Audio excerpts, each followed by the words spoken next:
J'ai eu deux enfances. La première, c'est celle de Sétif, en Algérie, où jusqu'à 18 ans, j'étais chez moi, avec mes parents, avec mes copains, etc.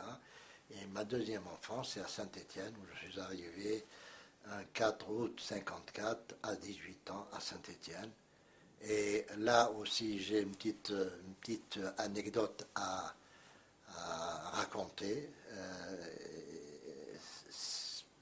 Quand je suis arrivé à Lyon, d'abord il y a quelqu'un qui est arrivé, qui est venu me chercher, c'est M. Garonner. Et puis on a pris le train. Vous ne pouvez pas vous imaginer le changement que j'ai eu en voyant les Français, en voyant les gens dans le train me parler, me poser des questions, me dire vous allez voir, vous allez être bien à Saint-Étienne, etc. C'était un grand changement pour moi. Par rapport à Et Sétif? par rapport à l'Algérie. En Algérie, on était éliminés. On était vraiment écartés totalement de la vie, de la ville. On était entre nous. On ne pouvait pas. Vous n'aviez pas de rapport avec les Français? Non.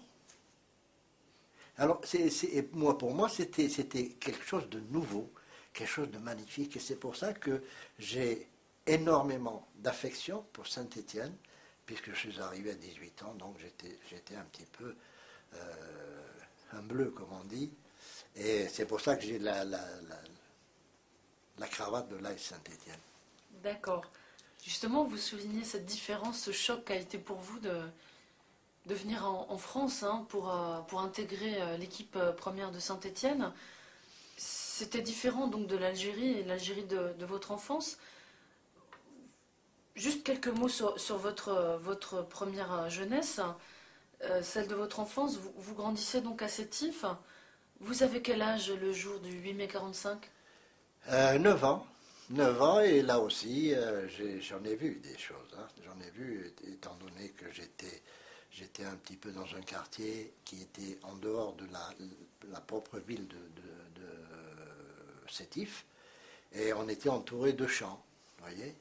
Et dans mon esprit de gamin, j'ai toujours en tête une mitrailleuse de militaires français qui était installée sur la route et qui était braquée vers les champs.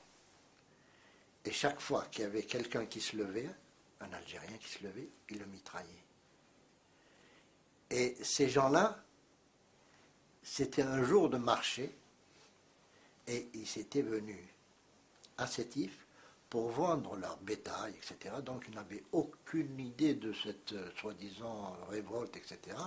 Et c'est pour ça que je dis que, disons, il y a eu provocation ce jour-là de la part des colons. Enfin, moi je les appelle les colons parce que finalement, même en Algérie, quand il y a un instituteur ou un médecin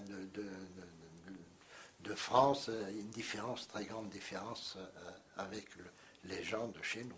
Justement, vous êtes de quel milieu familial? Que faisaient vos parents? Eh bien, vous voyez, j'étais d'un milieu assez aisé parce que mon père était inspecteur de police. Donc j'étais finalement peut-être privilégié par rapport aux autres, mais non. J'étais vraiment mis dans le même sac, et j'ai vécu une jeunesse assez difficile, avec bien sûr le contact des gens, le contact et encore une fois, j'étais d'un milieu aisé, j'aurais pu aller jouer avec l'équipe française.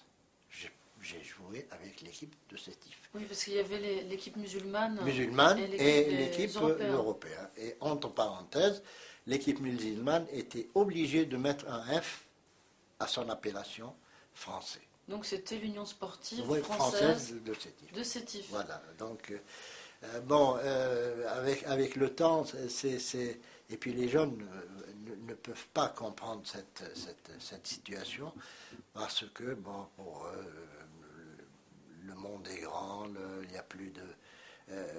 mais je voudrais revenir à ma première impression sur les Français de France. Malheureusement, que je ressens maintenant, à l'heure actuelle, c'est exactement la même démarche que je ressentais à Sétif en 1954. C'est triste, c'est malheureux de dire ça, que j'ai la même réaction. Vous voyez, quand vous êtes à côté d'un voisin, il vous dit même pas bonjour, il vous regarde même pas. Donc ça, c'est quelque chose qui me touche à l'heure actuelle et qui me chagrine un petit peu. Je voudrais que peut-être cette action de cette association pourra éventuellement un petit peu ouvrir les yeux à des gens qui malheureusement ont une approche très négative du problème. Justement, donc, si on revient juste au football, donc, vous fréquentez l'école, vous faites des études, comment vous venez au football en fait? Bon, de toute façon, je viens au football comme tout Algérien, dans les quartiers, dans les rues. On jouait dans les rues, on jouait dans les quartiers, etc.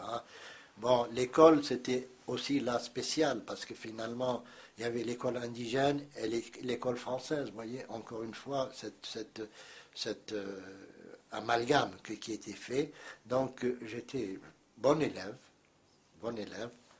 Et malheureusement, l'instituteur qui était pied noir nous a matraqués, m'a fait dégoûter l'école. Maintenant, à l'heure actuelle, quand j'accompagne mon petit-fils à l'école, j'ai peur. C'est terrible de dire ça. Eh ben, bon, je suis allé jusqu'en sixième et après, bon, j'ai terminé. Je suis allé faire un petit peu de mécanicien dentiste, c'est-à-dire d'essayer Des prothèses? voilà, prothésiste. J'ai travaillé une année chez un dentiste et après Saint-Étienne est venu, c'est parti. Mais encore une fois, mon père était contre le football, hein. Totalement contre le football. Il m'a dit, mon fils, moi c'est l'école qui compte, etc.